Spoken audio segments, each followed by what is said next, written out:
way that we learn has been pathologized. There's a wonderful scene in Close Encounter of the Third Kind.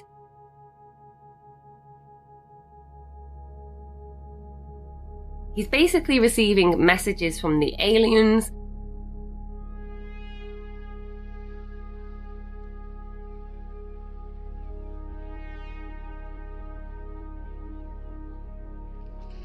His behaviour becomes autistic, full-on autistic, neurodivergent ADHD. And he's stimming at the table with mashed potato. And I'm like really, really happy going, oh my God, he's doing what I do. He's playing with his food. It's wonderful neurodivergent identity. And his family start crying. His wife just bursts out crying. His son just bursts out crying. And he said, well, I guess you've noticed something that's a little strange with Dad. It just really hit me. The way that autistic people learn, play, explore this bloody incredible sensory, textual world, you won't think it's weird. When your kids are lining things up repeatedly, when they're piling up soil, when they're making little potions in their own world, looking at animals and collecting information, when they're playing with textures and rubbing it on their face, smelling it and licking it, they are learning. They are learning the way that humans have always learned. It is why autistic people struggle so much in this education system, because that type of learning, quite frankly, is not permitted outside of respite playtime breaks and art classes. To pathologize a whole neurotype because we behave and learn differently has led to some woeful misunderstandings about our behaviour. I've seen autistic communication completely unrecognised because it's not been taught. I've seen autistic people trying to interact, trying to explore, trying to learn and navigate life in this way, but we're not permitted. Often we get this: no, don't do that. Look this way. Look at me. Don't look over there. Don't look at that interesting thing, which you're actually looking at the way that the light refracts. Taking a moment of mindfulness. You're zoning out. See, when these kids are zoning out and they're in their own world, what they're doing is they're collecting calm. They are regulating their sensory system. Even that has been pathologized. Parents getting upset because they've not been educated. They've not been fundamentally taught, hey, your kiddo is taking a sensory break.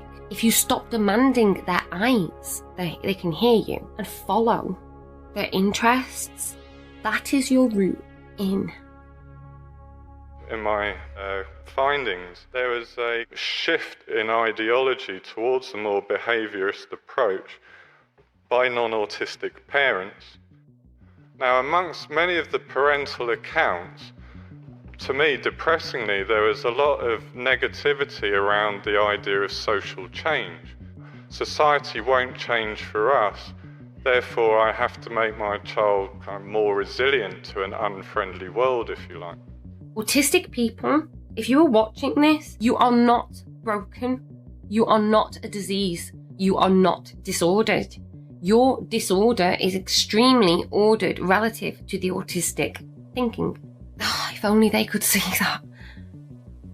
Autistic brains, especially the ADHD types, we are born for stimulation. We are born to learn and emote and think and catalyze whole waves of thought from being stimulated from this environment through our senses. And my argument to you is, where is that happening? Instead of just blaming the autistics, how about we take a step back, have a look at your environment, share some of that blame.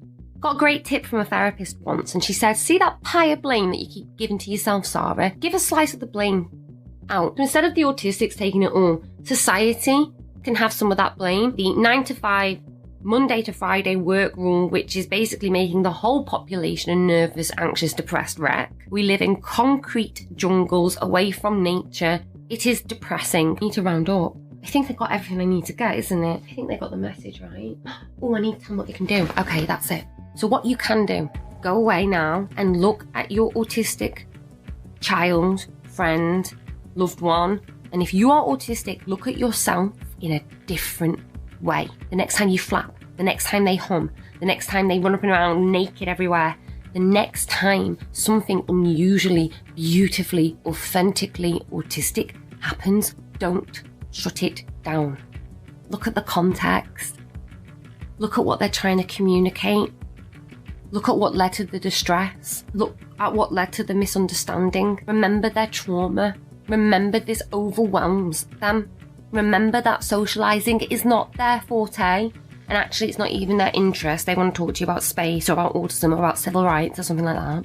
But you are hanging with a different neurotype. And that, my friends, that's a goddamn privilege.